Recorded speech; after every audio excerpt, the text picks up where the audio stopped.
Saya ucapkan selamat datang kepada tuan-tuan di podcast Ngana L. Kalau sampai tembus sampai nikah, sampai berhasil, baru tuh. Wow. Itu berapa mas yang nolong? Yang sampai tolong? Yang secara profesional bener-bener bayar sampai nikah itu belum banyak. Dulu tuh aku cuman suka melakukan ini karena aku sambil riset aja. Jadi aku ngelatih orang sambil aku riset. Kalau kayak gini hasilnya kayak gimana? Kalau aku melakukan ini hasilnya kayak gimana? Kayak gitu-gitu aja. Jadi belum aku kelola secara profesional. Tapi kalau yang secara profesional yang sampai nikah mungkin beberapa aja, 2 sampai 3 yang bisa tembus sampai nikah. Cuman yang pelatihan yang kecil-kecil gitu ya, kayak bagaimana membangun karakter yang baik, terus maintenance hubungan, terus konsultasi patah hati dan lain-lain, itu banyak. Seperti itu banyak, karena kan murah kan, 2 juta, 3 juta seperti itu murah. Itu banyak yang berminat banyak, karena aku matok harganya itu kadang-kadang agak ngawur sih. Jadi aku kasih, misalnya nih kasih 2 juta gitu, aku bilang 12 kali pertemuan, tapi sebenarnya lebih dari itu masih terus aku bantu kayak gitu. Ada yang sampai baper nggak mas? Hah? Sampai akhirnya bawa perasaan gitu? Cewek maksudnya? Terserah, kalau sampai suka cowok ya cowok juga nggak apa. Kalau cewek sih ada beberapa, cuman kalau teman cowok kebanyakan dari klien-klienku ini dari orang yang nggak terlalu dekat, kita bisa jadikan saudara akhirnya. Karena ketika aku ngasih pelatihan itu biasanya memang aku sengaja deket ke mereka jadi orang yang mereka percaya gitu loh. Karena di situ lebih gampang mereka untuk menerima apa yang aku sampaikan, melakukan yang aku bilang gitu. Jadi hasilnya lebih bagus aja gitu, terutama untuk yang patah hati.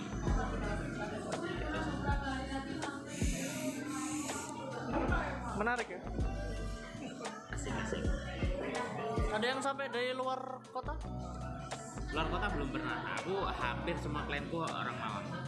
Meskipun ada juga orang luar kota tapi yang stay di Malang karena kerja atau kuliah gitu. Cuman kebanyakan orang Malang sih.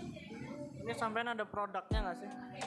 Sampean bikin produk atau gimana? Atau hanya untuk pelatihan aja atau? Enggak, kalau bikin produk sih memang kepikiran. Cuman belum sampai sekarang aku belum bisa melakukan itu karena kesibukan banyak ya. Aku untuk melakukan pelatihan aja, kalau slotku udah penuh nih, katakan 1 bulan tuh, aku cuma bisa ngasih slot buat 2 sampai 3 orang aja, karena itu udah nyita waktu banget. 2 sampai 3 orang itu, karena aku juga punya kesibukan lain kan, jadi udah nyita waktu banget. Jadi kalau udah full nih, ya aku nggak bisa lagi buat terima orang baru, karena udah capek banget itu. Oh gitu mas ya. Terus apa lagi?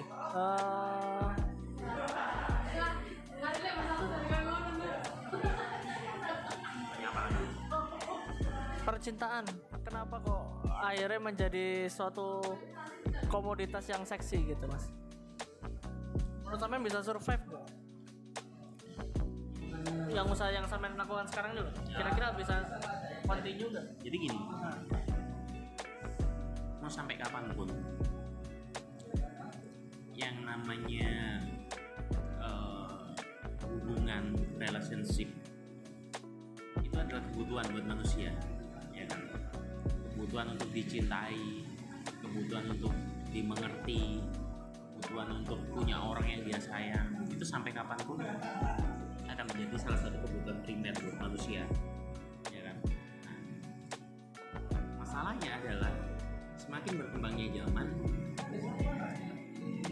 hubungan itu makin kompleks. Jadi tidak lagi cukup cuman perhatian, kasih sayang dan lain-lain, tapi banyak kebutuhan-kebutuhan yang lain. Contohnya kayak kebutuhan untuk dimengerti, mungkin kebutuhan secara finansial, terus kebutuhan untuk menunjukkan eksistensi diri dan pasangan biar dianggap itu suatu hubungan yang couple goals dan lain-lain. Kan sekarang banyak sekali hal seperti itu. Nah, jadi kalau ditanya bakal survive apa enggak, selama di maintenance dengan benar, aku yakin sampai kapanpun bakal banyak orang-orang yang membutuhkan advice seperti ini, karena setiap periode katakan akan banyak orang-orang baru, orang-orang katakan anak-anak ABG lah atau anak-anak remaja itu yang butuh pendidikan seperti ini. Bagaimana cara memperlakukan pasangan dengan benar, bagaimana cara memperlakukan hubungan yang membuat hubungan yang harmonis dan lain-lain. Jadi tetap butuh sebenarnya sampai kapanpun. Bahkan sebenarnya yang benar pelatihan seperti ini cocoknya itu untuk anak-anak SMA yang beranjak mau masuk ke universitas gitu, yang beranjak masuk ke dunia remaja. SMA nggak punya duit mas, segede itu gimana? Nah caranya gini, pelatihannya itu tidak dilakukan. Jadi gini, pelatihannya itu tidak dilakukan dengan cara personal, tapi dengan cara massal. Jadi kita bisa ngasih pelatihan nih di sekolah-sekolah atau di SMA atau di universitas-universitas, kita masuk ke situ, kita kasih pelatihannya bareng-bareng. Nah, bareng-bareng kan murah nih, bisa murah nih kalau bareng-bareng. Nah di situ kita kasih pelatihan, contohnya kayak hubungan eratnya pelatihan kita ini kan sebenarnya sama self development, pengembangan diri. Jadi kepercayaan diri, habis itu mencintai diri sendiri, terus bagaimana untuk menjadi karakter yang menyenangkan dan lain-lain. Sebenarnya poinnya itu. Baru ketika kita udah menguasai itu, kita masuk ke teknik-teknik bagaimana bikin orang tertarik, bikin orang penasaran, bikin orang tuh mulai kangen, jatuh cinta dan lain-lain. Nah, tapi kan nggak bisa langsung ke arah itu. Pertama, yang paling penting adalah self development dulu, pengembangan diri kita dulu. Nah, kita bisa kasih pelatihan-pelatihan seperti itu di SMA, di sekolah-sekolah, di tempat-tempat institusi pendidikan dan lain-lain. Kalau dengan cara seperti itu mungkin bisa murah. Oh gitu ya, ada paket-paketnya gitu ya? Iya, bisa menyesuaikan loh pokoknya. Santai. Mas, syarat untuk join ke program sampean seperti apa? Kalau untuk sekarang sih kalau mau join langsung kontak aku aja bisa via Instagram aku. Punya asisten gitu atau manajer atau gimana?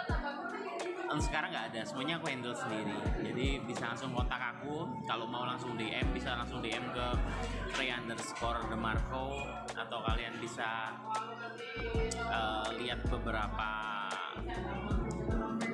podcast yang aku bikin di channel YouTube aku, Ray Demarco. Di situ ada beberapa tips, trik juga yang bisa kalian pakai.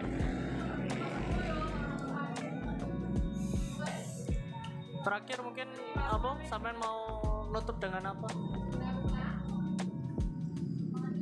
Pesanku sih cuman satu aja sih. Buat kalian yang sekarang sedang butuh atau tidak tahu bagaimana caranya untuk mendapatkan pasangan yang kalian inginkan, atau kalian di tengah dalam hubungan yang penuh dengan konflik, ataupun kalian sedang patah hati dan lain-lain, kalian pasti butuh advice atau kalian pasti butuh masukan dari orang yang paham, yang tahu bagaimana melalui semua itu dan mengerti gimana cara handle permasalahan kalian tersebut. Jadi jangan berbuat sesuatu yang merugikan diri kalian sendiri, misalkan untuk melakukan hal negatif seperti lah, terus menyakiti diri sendiri dan lain-lain. Akan lebih baik dananya kalian alokasikan untuk menyembuhkan diri kalian dan dijamin tidak akan nyesel. Banyak yang curhat itu malu mas, malu untuk curhat, kadang bingung mau curhat sama siapa. Sampai nanggapinya gitu. Cewek-cewek biasanya kan gitu, cowok juga sih.